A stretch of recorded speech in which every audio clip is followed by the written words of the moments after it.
Hello friend, welcome back to my channel. তোমরা সকলে কেমন আছো? আশা করছি তোমরা অনেক ভালো আছো, আর আমিও খুব ভালো আছি।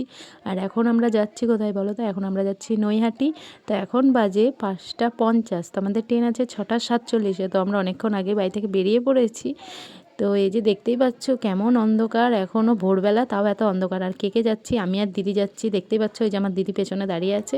তো আমরা দুজনেই যাচ্ছি, আর আমি দিদির বাড়ি এসেছি, দিদির বাড়ি থেকেই যাব। তো তারপরে আমরা এই যে টোটোর জন্য এখন দাঁড়িয়ে আছি, আর এই যে টোটো পেয়েও গেছি। তো চলো এবার যা যাক স্টেশন। আর এই যে ভোরবেলার দিকে দেখো কত সুন্দর লাগছে চারপাশটা দেখতে, তো তোমাদের সাথে একটু শেয়ার করে দিলাম। তো চলো একবারে স্টেশনে গিয়ে তোমাদের সাথে আবার দেখা হচ্ছে।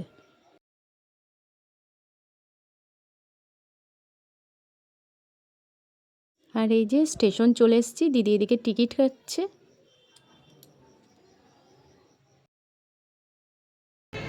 এই যে ফ্রেন্ড, আমরা স্টেশনে চলে এসেছি, আমি আর দিদি। তো আমরা দুজনেই যাচ্ছি, আর আমরা যাচ্ছি নৈহাটি।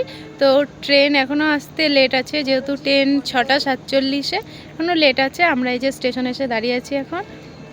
আর তোমাদের সাথে আমার অনেক দিন কথা বলা হয়নি, তো অনেক দিন পর আজকে একটা ব্লগ নিয়ে এলাম। তো তোমরা দেখো, অবশ্যই ভিডিওটা ভালোই লাগবে তোমাদের।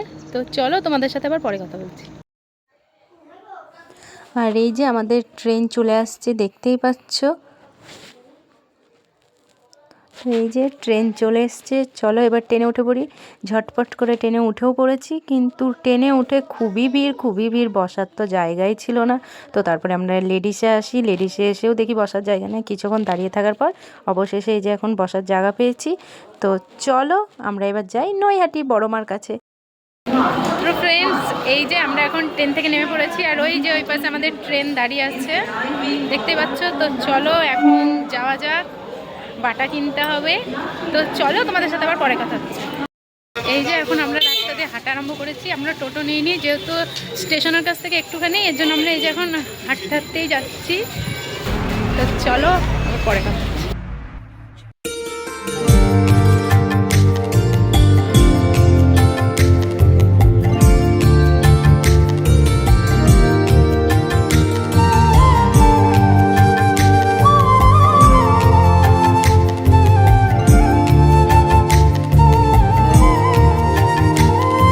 আর এই যে অবশেষে আমরা এসে নৈহাটি পৌঁছে, এই যে দেখতে পাচ্ছ। তো চলো আমরা বাটাটা নিয়ে নিই, তারপরে আমরা যাবো।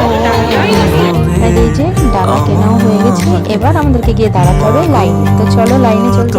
আর এই যে এসে আমরা দাঁড়িয়ে পড়েছি লাইনে। তো এই যে দেখতে পাচ্ছ বড় মা বলে লিখে দিয়েছে কপালে। তো এখন আমরা এই যে লাইনে দাঁড়িয়ে আছি। আর আমার অনেক দিনের ইচ্ছে ছিল যে আমি যাবো বড় মার কাছে পুজো দিতে। তো আমার এই ইচ্ছাটা পূরণ হলো। তো দেখতে থাকো ভিডিওটা তোমরা। আর আমাদের খুব একটা দেরি হয়নি, আমরা 9:30টায় লাইনে দাঁড়িয়েছি, আর আমাদের পুজো দেওয়া হয়ে গেছে 11টার মধ্যে। তো বেশিক্ষণ মানে অল্প লাইন ছিল, বেশি লাইন ছিল না। তো আমরা বেরিয়ে আসার পরে অনেকটাই লাইন ছিল। তো চলো দেখতে থাকো, ভিতরে ঢুকি। তো ভিতরে মানে আমি শুনেছি যে ক্যামেরা করতে দেয় না, তো দিচ্ছিল না। তো যেটুকু পেরেছি ক্যামেরায় আমি সেটুকুই নিয়েছি। তোমরা দেখতে থাকো, পুরোটাই দেখতে পাবে। আর লাইনও খুব তাড়াতাড়ি এগোচ্ছিল।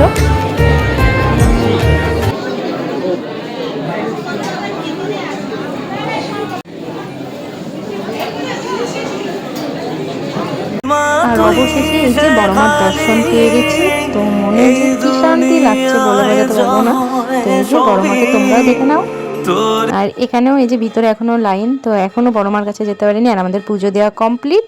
এই যে এখন চলে এসেছি আমরা গঙ্গার ধারে। তো গঙ্গার ধারে এসে একটু আমরা এখানে দাঁড়িয়েছিলাম। তো তারপরে চলো এবার আমরা সোজা যাবো স্টেশন। তো ফ্রেন্ড, আমাদের পুজো দেওয়া কমপ্লিট, আর এই যে এখন আমরা এসে স্টেশনে বসে আছি ট্রেন আসার অপেক্ষায়। এখন যাব আমরা একটু কৃষ্ণনগর যাব। তো কৃষ্ণনগর থেকে তারপরে আমরা সোজা বাড়ি যাব। তো তোমরা ভিডিওটা দেখতে থাকো, পুরোটাই দেখতে পারবে কী করছি না করছি। চলো। এই যে আমরা ট্রেন থেকে নেমে পড়েছি, আর ট্রেন থেকে নেমেই আমরা প্রথমে একটু খাওয়া দাওয়া করে নিয়েছি, যেহেতু সকাল থেকে খাওয়া দাওয়া করিনি। তো আমরা খাওয়া দাওয়া করার পর আমরা গেছিলাম কৃষ্ণনগর রাজবাড়ি। তো রাজবাড়িতে গিয়ে আমাদের কপালটা এতটাই খারাপ যে রাজবাড়ি বন্ধ ছিল, সব সময় খোলা থাকে না। তো এই যে পেছনে রাজবাড়ি দেখতেই পাচ্ছ, তো দেখার হলো না, কিছু করার নেই। তো এবার আমরা যাব সোজা বাড়ি। তো আজকের ভিডিওটা আমি এখানেই শেষ করছি। ভালো লাগলে লাইক, কমেন্ট, শেয়ার এবং সাবস্ক্রাইব। সকলে ভালো থেকো, সুস্থ থেকো, টাটা।